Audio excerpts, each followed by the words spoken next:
आज या व्हिडिओमध्ये आपण कॉल्स इन ॲरियरच्या जर्नल एंट्रीज कशा करायच्या ते बघणार आहोत. या प्रॉब्लेममध्ये Girish and company invited applications for 25,000 equity shares of 10 each. So face value 10 आहे. Payable as 2.5 on application, ₹5 on allotment and 2.5 on first and final call. Applications were received for 30,000 equity shares and pro rata allotment were made to all. याचा अर्थ इथे over subscription आहे. Extra application received आहेत 30,000 minus 25,000 which is 5,000 shares. All the money was duly received except first and final call on 2,500 equity shares. याचा अर्थ 2,500 शेअर्सवर application मनी जे आहे 2.5 per share तेवढं मिळालेलं नाही आहे. सो ॲप्लिकेशन मनी रिसीव्ह किती शेअर्सवर झालं आहे तर 25,000 म्हणजे number of shares issued minus 2,500 which is 22,500. आता आपण एंट्रीज बघूया. पहिली एंट्री आहे ॲप्लिकेशन मनी रिसीव्डसाठी. Bank account debit to equity share application ₹75,000. आता हे 75,000 कसे कॅल्क्युलेट केले तर नंबर ऑफ ॲप्लिकेशन्स रिसिव्ड जे आहेत 30,000 into application money per share which is 2.5. So 30,000 into 2.5 is 75,000. आता हे जे ॲप्लिकेशन मनी आहे ते प्रोराटा अलॉटमेंट असल्यामुळे इक्विटी शेअर कॅपिटल आणि इक्विटी शेअर अलॉटमेंट अकाउंटला ट्रान्सफर होणार आहे. त्याची एंट्री असेल equity share application account debit to equity share capital to equity share allotment. आता याची अमाऊंट कशी कॅल्क्युलेट केली जाईल तर इक्विटी शेअर कॅपिटलला जी अमाऊंट ट्रान्सफर करणार आहोत ते असणार आहे number of shares issued into per share application money म्हणजे 25,000 इंटू 2.5 विच इज 62,500. आणि उरलेलं जे आहे 75,000 मायनस 62,500 दॅट इज 12,500 ते आपण ट्रान्सफर करणार आहोत इक्विटी शेअर अलॉटमेंटला.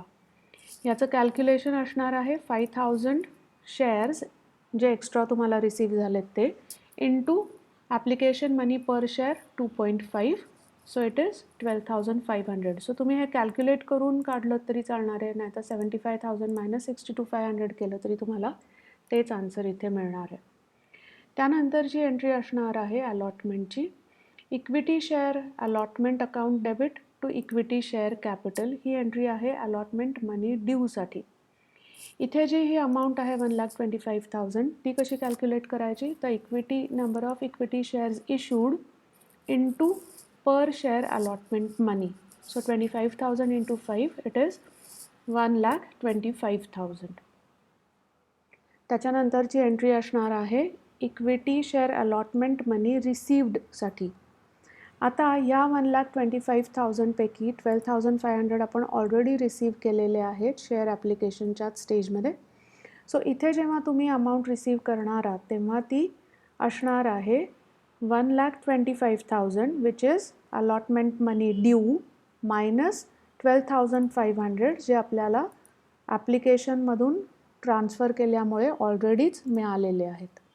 सो इथे ही एंट्री आपण पास केली bank account debit to equity share allotment for 1,12,500 which is 1,25,000 minus 12,500.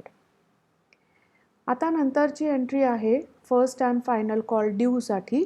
Equity share first and final call account debit to equity share capital ही amount आपण कॅल्क्युलेट केलेली आहे number of shares issued into per share call money जे आहे त्याच्याप्रमाणे.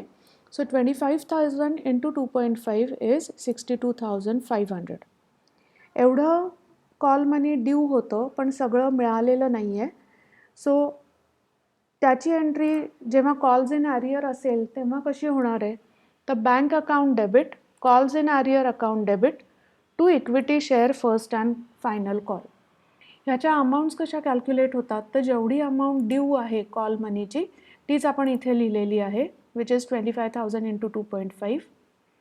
आता calls in ॲरियरला तुम्ही किती अमाऊंट लिहिणार आहे तर ज्या शेअर्सवर तुम्हाला कॉल मनी मिळालेलं नाही, that is 2500 shares into per share call money किती आहे 2.5.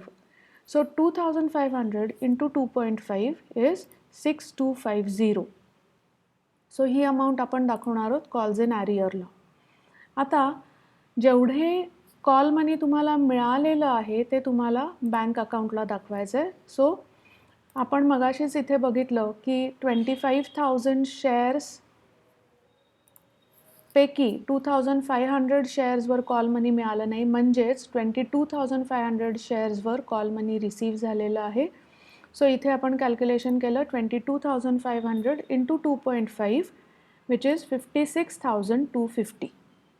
सो लक्षात ठेवायचं की बँक अकाउंट डेबिट आपण करणार आहोत with money received on first and final call. जेवढे पैसे मिळालेत ते आपल्याला इथे दाखवायचे आहेत बँक अकाउंटला.